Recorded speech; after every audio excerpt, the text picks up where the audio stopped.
Manitou, the spirit of evil. Yeah. Oh, that's the poster anyway. And what else have we got for tonight's Halloween special? Yeah. Ooh, where's me witchy poo? Why, yeah. Ooh, ooh, ooh. No actual Halloween movies as such, just like horror movies, yeah? So, we've got the Manitou obviously, that'll be last because we got the poster.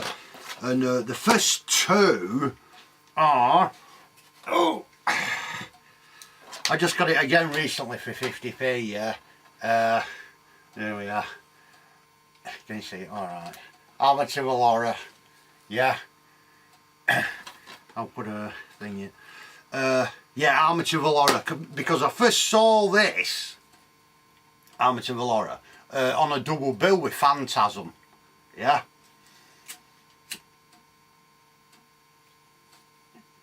It must have been an early 80s re-release or something, because I think both movies were released in 79, yeah.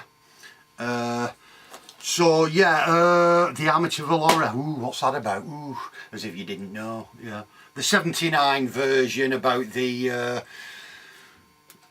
there were some murders in this house by the DeFeo, weren't it?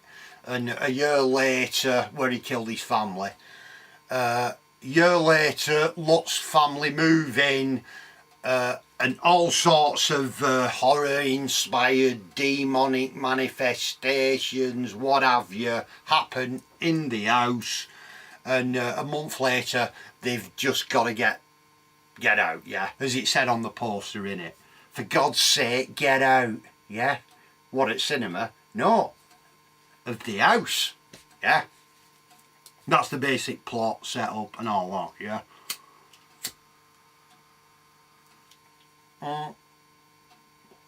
And it was obviously based on Jay Hanson's bestseller, The Amityville Horror, yeah? Which the Lutz family did a deal with him for, yeah, massive success, so the film followed. And it was a massive success, but it's been slagged off like hell over the years, Amityville Horror. About whether it were real or whether it were genuine or some of it were real or it were all made up or what have you, yeah?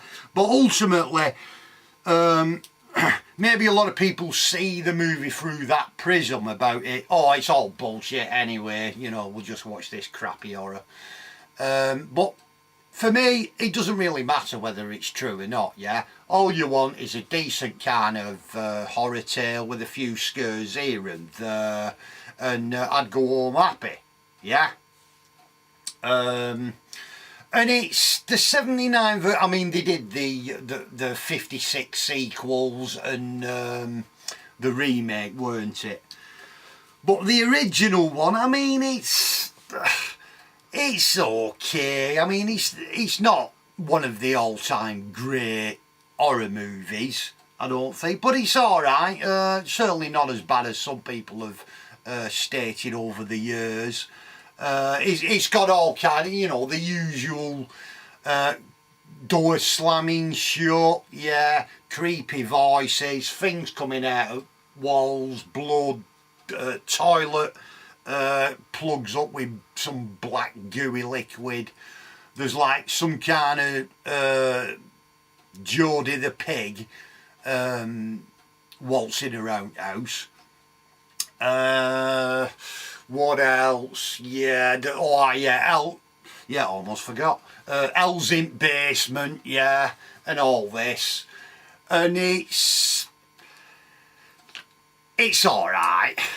Yeah, there's a couple of spooky things in it. That one scene where James Brolyn's going to the house and he can see, like, it looks like Geordie the pig in the attic, yeah? That's quite a spooky scene. You've got the score by Lalo Schifrin.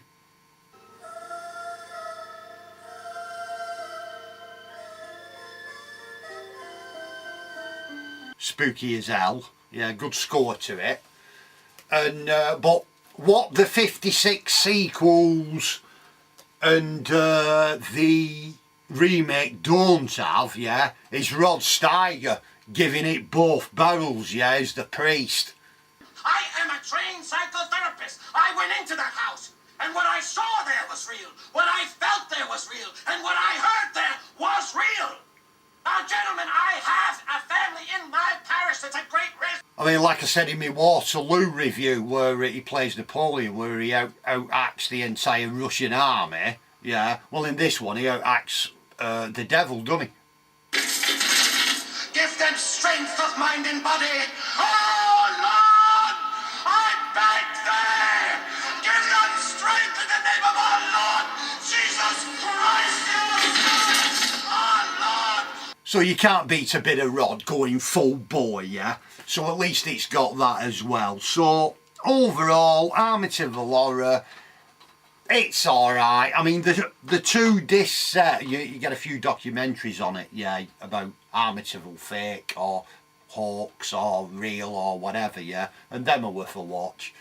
But to me, I mean, ultimately, it doesn't really matter whether that story's made up or not. If they can make a bit of money out of it, yeah, good luck to them. It's better than working in it. So that's the Amityville Horror. And when I saw it on a double bill, that was the support feature Amityville, and then it's Phantasm. Yeah, Phantasm. Woo. And the tagline for this was, if this doesn't scare you, you're already dead.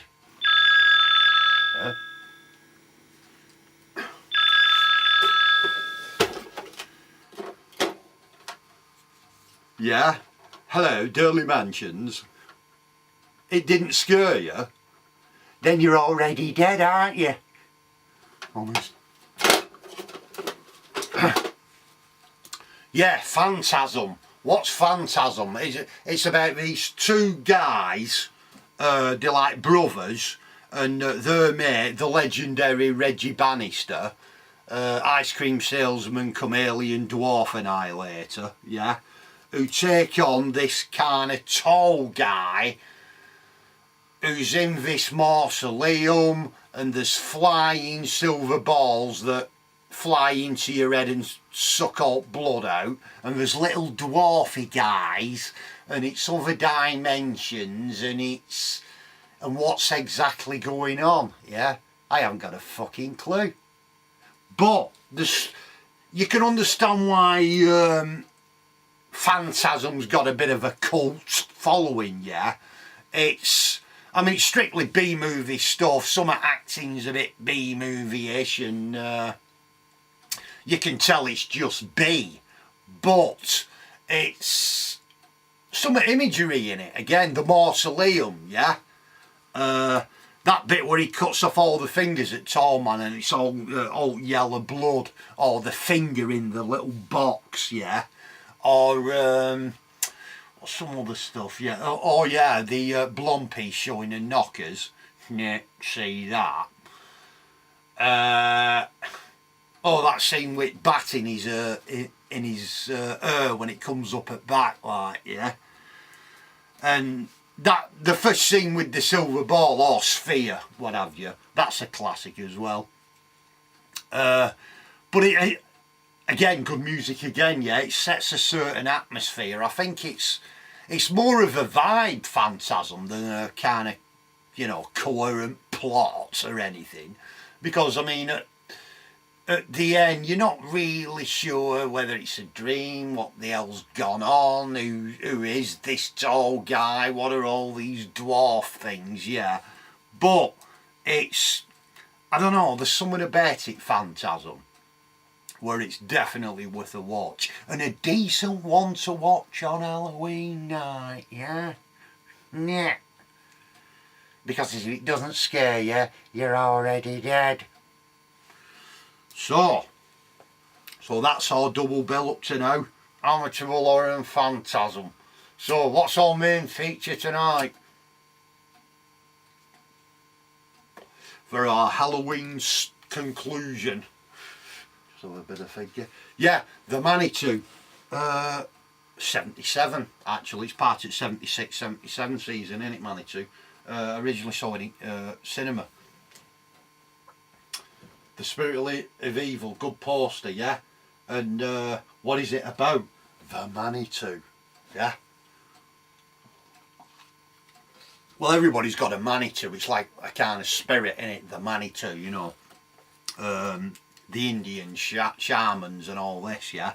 And it turns out that the basic plot is this woman, played by Susan Strasberg, gets this lump on her neck, and she's like, hey, what's going on? So she goes Aussie, and they x-ray it, yeah? And they find out it's a fetus. And it turns out to be this 800-year-old medicine man called Misquamarcus, who's, when he's born, he's just going to lay waste to the world, yeah?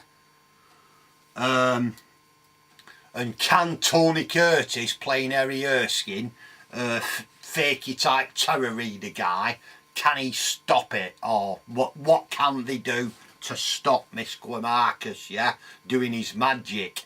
Hey, like, because that's the basic set out. And yeah, again, I've always liked the Manitou. Good music as well, Lalo Schifrin, yeah, good title sequence, I like that. Yeah, and when Misquamarcus is born, yeah, and he because of the X-rays, it stunts his growth. Yeah, so he comes out as a dwarf. So he's like a bit pissed off because of all pain as well, yeah. So he's there trying to do his magic, hey, like, you know.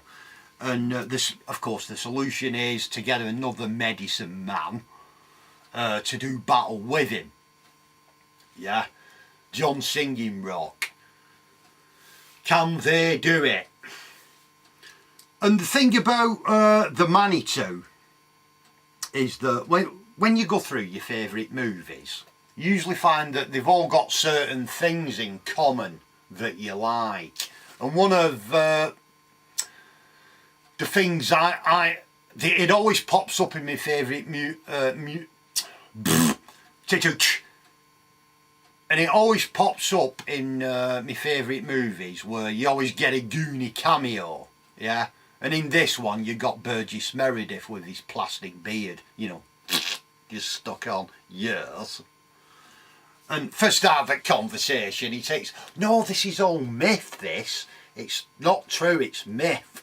And then when they tell him name it, Witchy Salatu, all right then. Well, you can always fight fire with fire. And he tells them forget John Singing Rock, yeah. That's a good sequence. And there's some good stuff going on. Yeah, you've got like an old biddy who floats down this hallway and ends up killing herself. You've got the seance scene's good as well. You've got topless women firing laser bolts.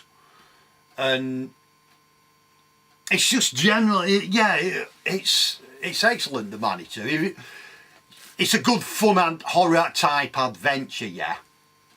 And even Misquamarcus, he sends even paper mache demons after him, yeah. So overall, it's a pretty good, good fun horror type movie, the Manitou. Like, and there's a few good corny lines in it as well. He's calling the Great Old One. Who the hell is he? Oh, that scene at the end where you get this massive like star metaphysical thing that he's changed the room into, and Tony Curtis just barges in. Listen, Miss Quamarcus, I've had enough of this. Yeah.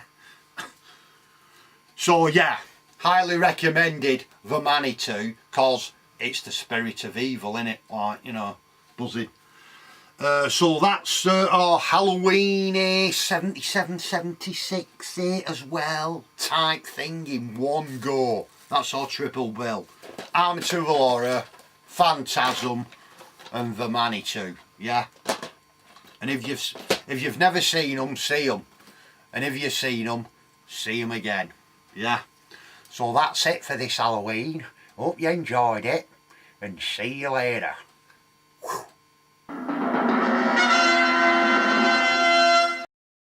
And